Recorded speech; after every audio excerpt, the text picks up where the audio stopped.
하나님 사랑의 확증이라고 하는 제목으로 말씀을 준비했습니다. 성례식을 거행해야 되기 때문에 말씀을 요약해서 드리려고 합니다.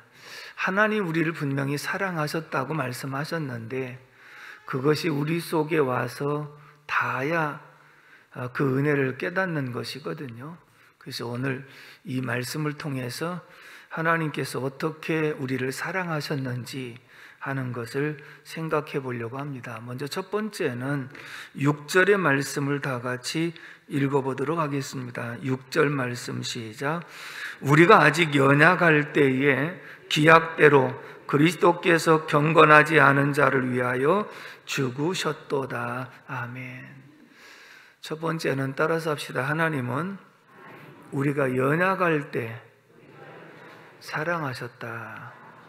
우리가 연약할 때라고 하는 이 원문의 뜻을 보면 우리가 하나님을 알지 못할 때, 그 말은 죄와 허물로 죽었을 때, 그리고 본질상 진노의 자녀였고 세상 풍속을 따랐으며 마귀의 종 노릇을 하고 있을 때, 여러분, 부모의 사랑은 끝이 없다고 그러지요. 자식이 말을 안 들음에도 불구하고 사랑하고, 또 예쁜 짓을 할 때도 사랑하고, 언제든지 변함없이 사랑하는 것인데, 사람들의 사랑은 조건적인 사랑입니다. 그런데 하나님의 사랑은 무조건적인 사랑인데, 우리가 하나님을 알지 못할 때도 하나님 우리를 사랑하셨고, 우리가 죄인 되었을 때도 하나님 사랑하셨고, 하나님을 허물과 죄로 죽어서 관계가 끊어졌음에도 불구하고 하나님 우리를 사랑하셨다고 말씀하고 있는 줄로 믿습니다. 근데 하나님이 우리를 사랑할 때 맹목적인 사랑이 아니라, 따라서 합시다, 기약대로 사랑하셨다는 이 말씀은 약속대로. 그래서 예수님을 이 땅에 보내실 때 때가 참에 보내셨다. 하나님이 약속하신 때가 되매 이 땅에 예수님을 보내셨다. 그렇게 말씀을 하고 있지요. 그러니까 하나님 우리를 사랑하신 것은 하나님의 세상을 이처럼 사랑하사 독생자를 주셨으니, 하나님은 보내시는 사랑, 아들을 죽는 데까지 내어주는 사랑, 예수님은 죽기까지 하신 사랑. 어떻게 우리가 연약할 때, 하나님을 알지 못할 때, 하나님에게서 떠나 있을 때도 불구하고 우리를 변함없이 사랑해 주신 사랑인 줄로 믿습니다. 오늘 우리는 구원은 하나님의 은혜로, 선물로 거저 받았다고 그렇게 말을 하지요. 그러면 이 구원의 선물이 공짜로 받았으니까 가치가 없느냐? 아니에요. 그 가치를 환산할 수가 없기 때문에 우리에게 거저 주신 것이에요. 부모의 사랑을 하늘보다도 높다고 그러고 바다보다 깊다고 그래요. 근데 하나님의 사랑은 어떻습니까? 찬송가의 가사에 보면 이 하늘을 두루마리 삼고 바다를 먹물 삼아갖고 하나님의 사랑을 기록해도 다 기록할 수가 없다고 말씀을 하고 있지 않습니까? 그만큼 이 하나님의 사랑은 무한한 사랑인데, 우리가 그 하나님의 사랑을 공짜로 받았다? 그러니까 가치가 없느냐? 아니에요. 너무나도 무한한 가치가 있어요. 그러면 이 하나님의 구원의 선물을 우리에게 주시기 위해서 예수님이 이 땅에 보내셨고, 예수님 공생의 사역에 정말 마구간에 탄생하시고 가난한 목수의 집안에서 성장하시고, 그리고 가진 수모와 여러 가지 고난을 겪으시면서 마지막에 누가복음 9장 51절에 예루살렘에 올라가기로 굳게 결심하시고, 변화산에서 모세와 엘리야가 나타나서 예루살렘에 가서 별세하실 것을 말씀할 때 예수님은 그 약속의 말씀대로 예루살렘에 올라가기로 결심하고 오늘 종려주일에 예루살렘에 입성을 하십니다.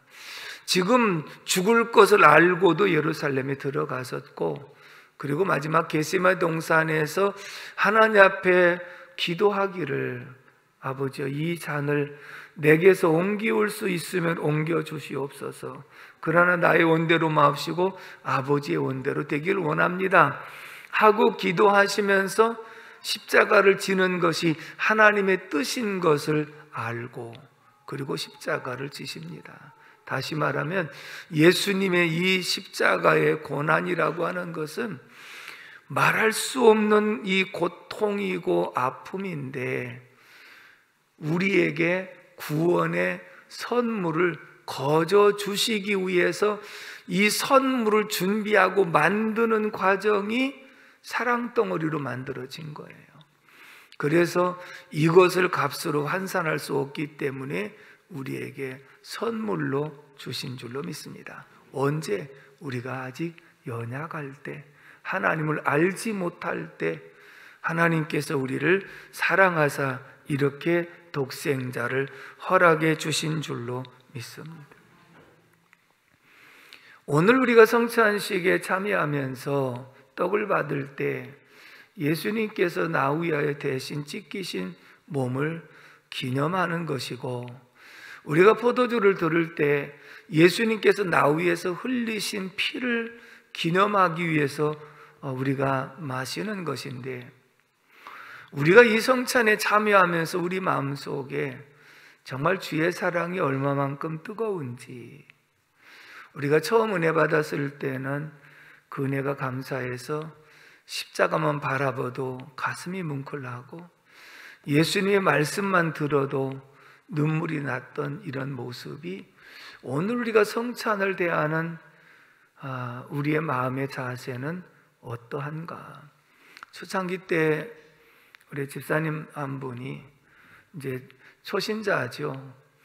꿈속에서 지옥을 보고 천국을 보고 그리고 나서 완전히 자기가 지옥에 가 있는 모습을 꿈에서 보았거든요.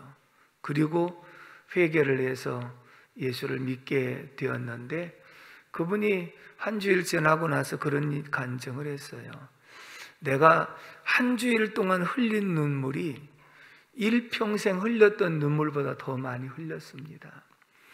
얼마나 마음이 강팍했는지 아버지가 돌아갔어도 눈물 한 방울 흘리질 않았는데, 그렇게 강팍했던 나였는데 정말 주님을 만나고 나서 한 주일 동안 흘렸던 눈물이 일평생 흘린 눈물보다 더 많았습니다. 왜 흘렸느냐? 나 같은 죄인을 위하여 주님이 대신 십자가에 지셨다고 하는 이 사실이 너무도 커서, 왜냐하면 자기가 지옥 가 있는 모습을 직접 꿈속에서 보았는데 이곳에서 나를 건져달라고 외치고 그래도 정말 꿈쩍도 하지 않던 상황 속에서 예수님께서 건져내서 구원해 주셨다는 이 사실이 믿어지는 순간에 말할 수 없는 눈물이 쏟아지기 시작을 해서 앉으나 서나 길을 가나 계속 감사의 눈물이 솟아나왔다. 오늘 우리들도 주님을 처음 만났을 때 이런 감사와 감격과 눈물이 있었지요. 그런데 오늘 우리의 신앙의 모습은 과연 어떠한지. 그러나 하나님께서 이 성찬은 은혜의 방편으로 주셨다 그랬거든요. 그러므로 우리가 다시 한번 주님의 은혜를 생각하고 잃어버렸던 처음 사랑을 회복하는 계기가 되기를 주님의 이름으로 축복합니다. 두 번째 8절의 말씀을 다 같이 읽습니다. 8절 말씀 시작. 우리가 아직 죄인 되었을 때에 그리스도께서 우리를 위하여 죽으심으로 하나님께서 우리에 대한 자기의 사랑을 확증하셨느니라. 아멘. 따라서 합시다. 하나님은 우리가 죄인 되었을 때도 사랑하셨다. 여기서 죄인 되었을 때는 원죄로 인해서 전적으로 타락하고 전적으로 부패된 모습을 말하고 있거든요. 우리의 힘으로 능으로도 전혀 죄 사함 받을 수 없고 구원함을 얻을 수 없는, 소망이 없는 절망적인 상태를 말하고 있는 거예요. 자, 사람은 조건적인 사랑이기 때문에 나에게 잘하는 사람을 내가 사랑하고 그래도 내가 도와주면 뭔가 좀 보답할 거라고 하는 기대감 속에서 사랑을 할 수도 있고 그렇습니다만은, 주님은 우리가 죄인 되었을 때 전혀 소망이 없고 하나님을 알지도 못하고 하나님에게서 떠나 사는 이러한 모습일 때도 바로 하나님은 우리를 사랑하셨다. 어떻게 사랑하셨느냐? 그리스도께서 우리를 대신하여 죽으심으로써 그 사랑에 대한 것을 확실하게 증명해 주셨다.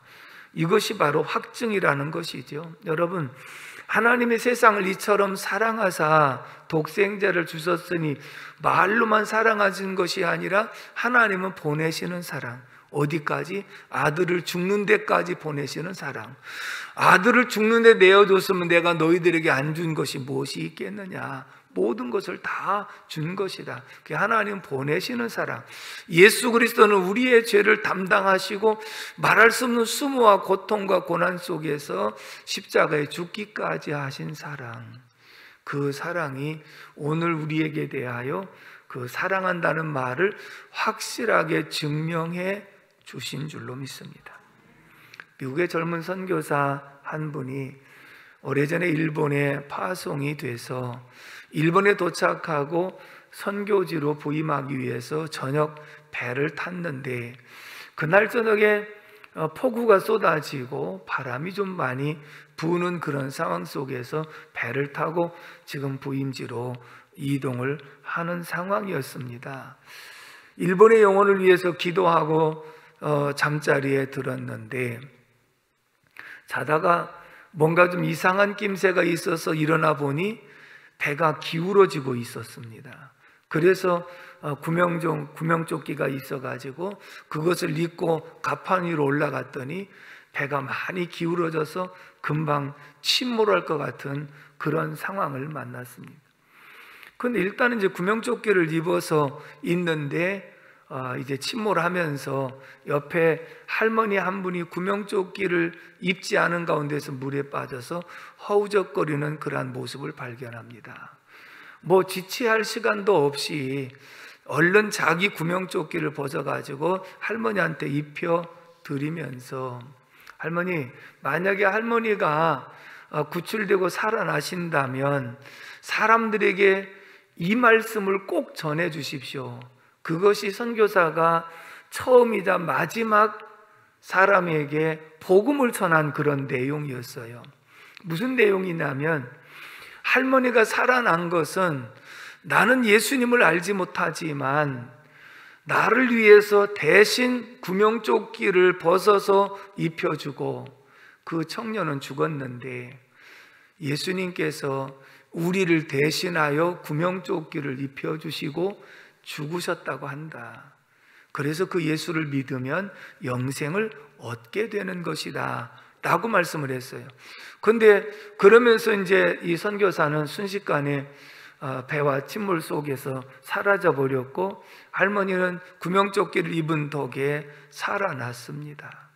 할머니가 곰곰이 생각하면서 그 청년이 얼마나 고마운지, 그래서 만나는 사람마다 간증을 하고 복음을 전하기 시작합니다. 나는 예수가 누군지 잘 모릅니다.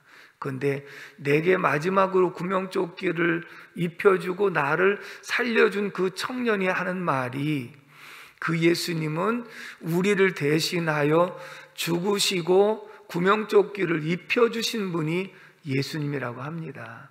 그 예수님을 믿을 때 영생을 얻습니다.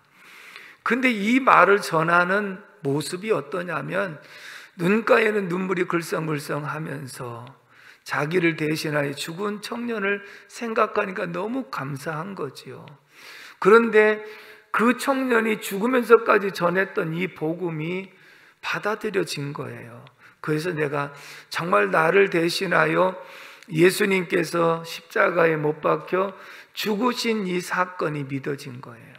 그러므로 열심히 다니면서 복음을 전하는 전도자가 된 거예요.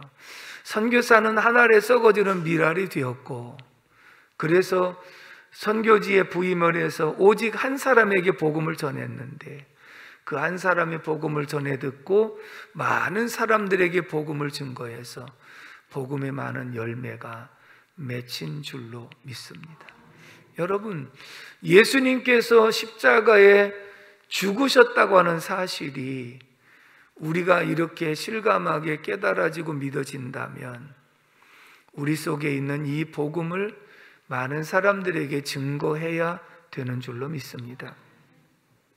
그러므로 우리가 연약할 때도 하나님 우리를 사랑하셨다. 우리가 아직 죄인 되었을 때에도 그리스도께서 우리를 대신하여 죽으심으로 하나님이 우리를 사랑한다고 하는 그 사실에 대하여 확실하게 증명해 주셨다. 이것을 분명하게 말씀을 하고 있는 줄로 믿습니다. 마지막에 세 번째 10절의 말씀을 다 같이 읽겠습니다. 10절 말씀 시작. 곧 우리가 원수 되었을 때에 그의 아들의 죽으심으로 말미암아 하나님과 화목하게 되었은즉 화목하게 된 자로서는 더욱 그의 살아나심으로 말미암아 구원을 받을 것이니라. 아멘.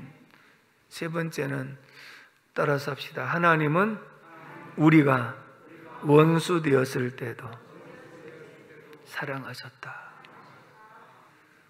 이게 얼마나 엄청난 사랑인지, 십자가의 사랑이 얼마나 큰 것인지, 우리가 연약할 때, 하나님을 알지 못할 때, 죄와 허물로 죽었을 때, 그리고 마귀의 종노릇을 할 때도 사랑하셨고, 우리가 죄인 되었을 때도 사랑하신 거, 거기까지는 그래도 또 사랑이라고 할 수 있을지 모르겠지만, 우리가 원수 되었을 때 하나님과 대적하는 관계, 하나님을 향해서 적개심을 가지고 있는 상태, 하나님을 원수로 여기는 이런 상태에도 하나님은 우리를 사랑하셨다.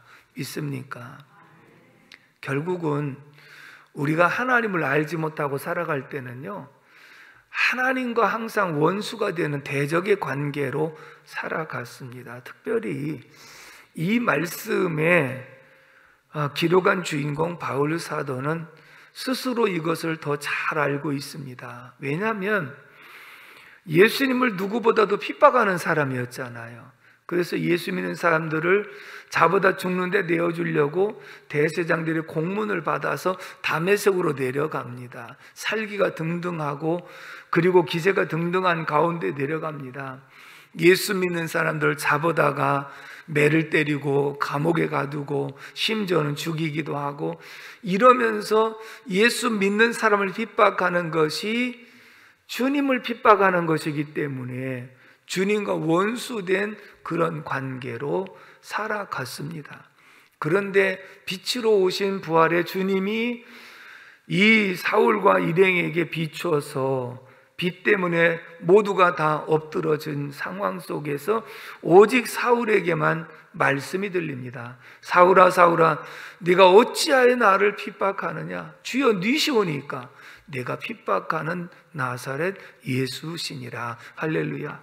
그 말 한마디에 지금 바울은 어떤 관계냐면 하나님과 원수된 관계예요. 그래서 핍박하는 관계예요. 폭행하는 관계예요. 회방하는 관계예요. 그리고 자신은 하나님을 믿는다고 하면서 예수를 인정하지 않았기 때문에 죄인 중에 괴수의 관계예요. 그러니까 이러한 모습 속에서도 하나님은 사울을 버리지 않고 범죄한 인생에게 찾아오셔서 그의 모든 죄를 사하시는, 원수가 되었을 때도 사랑하시는 그 사랑이 곧 하나님의 사랑인 줄로 믿습니다. 그것으로 끝난 것이 아니라 이 십자가의 사랑으로 우리의 죄를 사하시고 하나님과 원수 되었던 이 관계를 화목하게 만드셨다. 여기까지예요. 그러면 오늘 이 말씀을 통해서 다시 한번 우리가 생각할 수 있는 것은 무엇이냐면 하나님의 사랑 그리고 구원의 선물, 결단코 값싼 것이 아니라 값으로 환산할 수 없는, 세상의 어떤 사랑과 비교할 수 없는 그 사랑을 우리에게 허락해 주신 줄로 믿습니다. 이 사랑의 선물을 준비하시는 과정에 예수님께서 채찍에 맞아 몸이 찢기시고 십자가에 못 박혀 그 모든 피와 물 한 방울 남기지 않고 다 쏟아주시고 마지막 우리가 버림받아야 될 그런 절규를 주님이 대신 절규하시면서 결국 십자가로서 이 사랑을 완성하시고 구원을 완성하셔서 우리에게 그 선물을 공짜로 거저로 주신 줄로 믿습니다.